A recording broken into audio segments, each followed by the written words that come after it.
up. There we go. All right, guys. Podcast time. And today we're talking about self-audits. So a quick reminder as we get into the show, the goal of this podcast is to help athletes reach their dream career in their sport. So we talk about every area of the game, not just training, but mindset, approach to how you train, approach to organizing your week, and so much more. And today we are talking about self-audits. We are talking about taking a look at your week and how you can make improvements week to week in areas other than just the gym. So let's get straight into the show. We're going to get going in 3, 2, 1. Welcome everybody to another episode of the Elite Development Podcast, the #1 show for athletes looking to gain an edge on their opponents and build their dream careers in sport. I'm your host, Kenny Dusseault, and today we're talking about self-audits. We're talking about what you can do each and every week to look at how you're measuring up, what you can do each and every week to look at how you can improve yourself coming into a new week, and how you can truly maximize every area of your life in order to reach the career that you want within your sport. So, self-audits, why do we do them? So the first reason that you want to do a self-audit is because even if you're training hard, even if you're showing up to the gym every day, it does not mean you're getting the most you can out of your week. And so that's one big separator from a lot of people. See, a lot of people think, well, I train every single day. I work really hard. No one's going to outwork me. Therefore, I'm going to be the best. Your work ethic doesn't separate you from the pack. Your work ethic welcomes you to the game. Because the fact that you're the hardest worker in your gym, guess what? Your goal is not to be the hardest worker in your gym or the best fighter in your gym. Your goal is to make it to the top. And so you don't need to outdo the other people in your gym. You need to outdo 99% of the world. I'm going to say that one more time. You need to outdo 99% of the world. So instead of asking yourself, am I working harder than anybody else at the gym, or comparing yourself to what other people in your gym are doing, ask yourself, am I doing enough that I am better than 99% of the other people in this sport entirely? And the chances are you're not. And that's not a shot at you.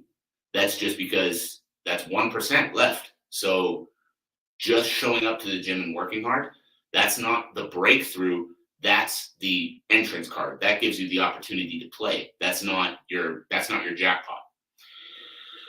So what is your jackpot? How do you find your jackpot? How do you put yourself in a position where you can separate from the pack in the way that you're looking to in order to reach those levels that you want to reach, in order to, win at that level that you want to win at, and in turn, build the career that you're looking to build? The way you build that jackpot is you self-audit. You look at what other people are doing. You ask yourself how you're measuring up. And when I say other people, I don't mean other people in your gym.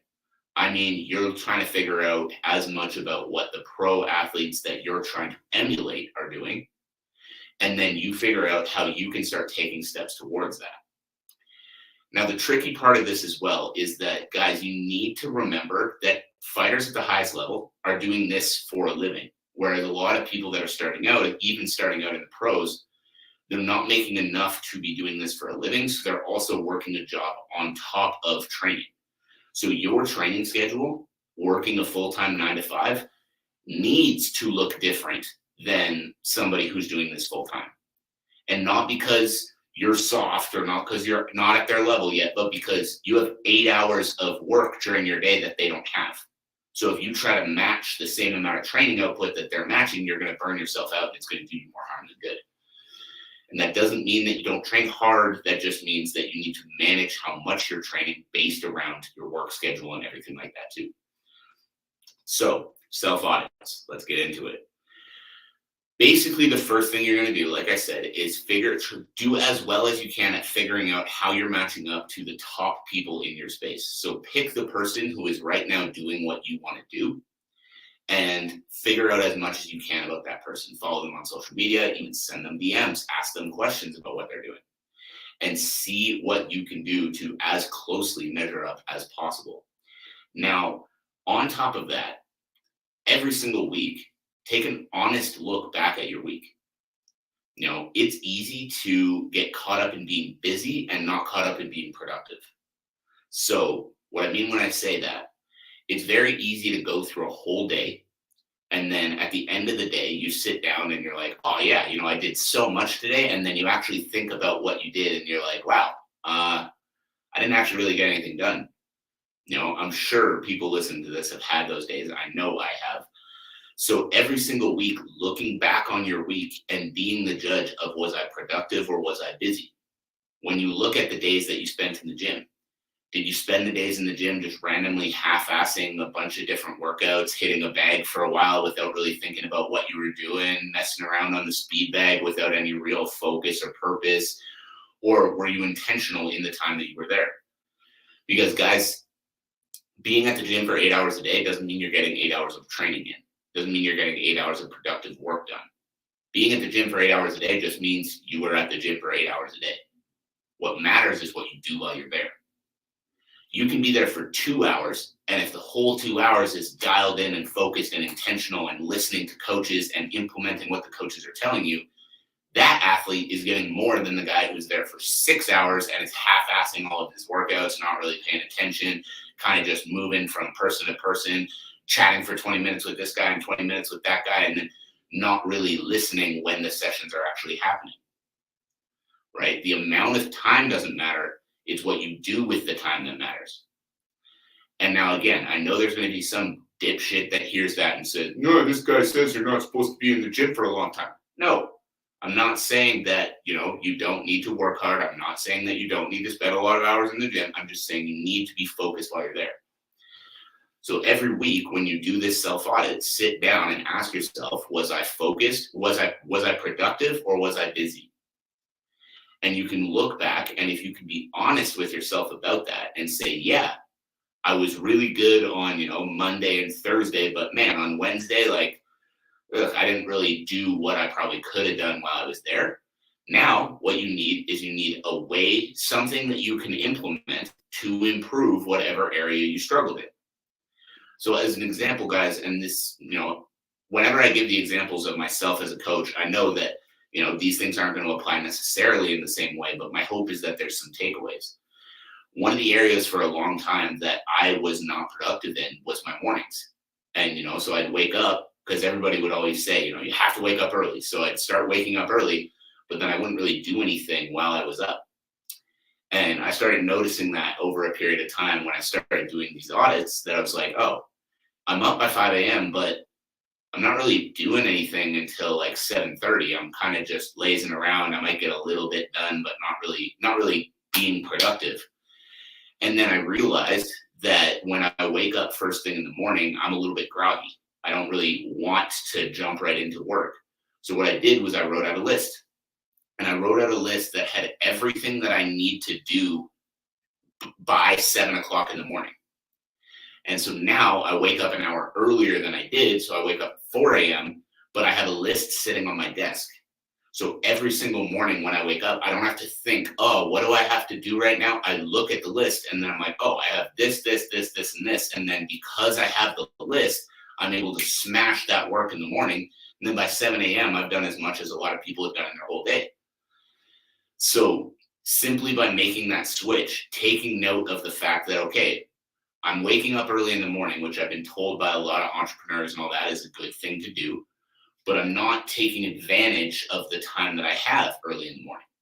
How can I take better advantage? Well, I'm groggy when I wake up and I don't really want to jump into things right away. So if I have a list and I don't have to think about what to do and I can just sit down and do it, that's going to be a lot better. So I made that little switch. And then again, right away, I put myself in a headspace where I don't have to think. I just wake up. I have the list of things I need to do. By 7 o'clock, I've been productive. And again, every step along the journey, I've started implementing more little things like that. And this is the key for you guys too. Be able to look back and be able to say, where am I not taking advantage? Where am I not, as high level as I should be or as high level as I want to be? And for some of you guys, this might be training. And you might realize that every time I get to the gym, I get stuck talking with this guy, this girl, whoever it might be. And then it ends up really taking away from my workouts. Then instead of coming to the gym and walking right over to that person, tell them, be like, hey, You know, I noticed that I end up coming over, like, I really like you. So I noticed that I end up coming over and talking to you all the time. What I'm going to do, like, let's get the session in, and then let's go grab a bite to eat after, or let's go grab a coffee after, and, catch up then. So you're still getting that little bit of social time in, but it's not taking away from the time that you're at the gym. You get what I'm saying? And again, that's a random example, but those little areas where you catch yourself not being productive and just being busy. I was at the gym for 4 hours, but I did an hour worth of training, that kind of thing. What's one thing you can do to implement and get that little bit more productive? It's not about being perfect. It's not about going from, I'm wasting 3 hours every day to I don't waste a second, but it's about improving. And simply by putting time into making sure you're improving every single day, you're going to start separating yourself from the pack. And the reason it is that simple to separate yourself from the pack is because, man, so many people get caught up in, I go to the gym every day and I train hard, so I'm going to separate myself from the pack by doing that. That by simply making these little improvements, you're putting yourself ahead of that many more of the other athletes that want what you want. So guys, the main idea of this whole podcast was make sure that you're auditing your behavior. Make sure that you're auditing your habits. Other people, this might be with nutrition. You might train really hard, really well every day, and then eat like a 5-year-old who's been left alone at home for the weekend. And if that's the case, you've got to understand that you're not fueling your body. And you might get away with that for a little while, but you're going to hit a point where you need better fuel in your body. So why not start now? And again, that doesn't mean you have to go from eating like dog shit to, having the perfect diet, but just start improving on your protein intake. Start adding some more vegetables to your meals. Those little tiny habit changes that you can start making now are going to pay dividends in the future. And the main reason that this is a weekly audit, guys, is because you're not trying to go from 0 to 100. I know the mentality of a lot of athletes. If you're like, hey, here's 10 things that you need to improve, they're going to try to improve all 10 today. And so for those people who are like that, I want you to hear this and feel this and implement this. You're not trying to fix everything. You are trying to take one step forward. I'm going to say that one more time. You are not trying to fix everything. You are trying to take one step forward. The reason that's so important, guys, is because if you try to fix 10 things, I guarantee it's not going to work.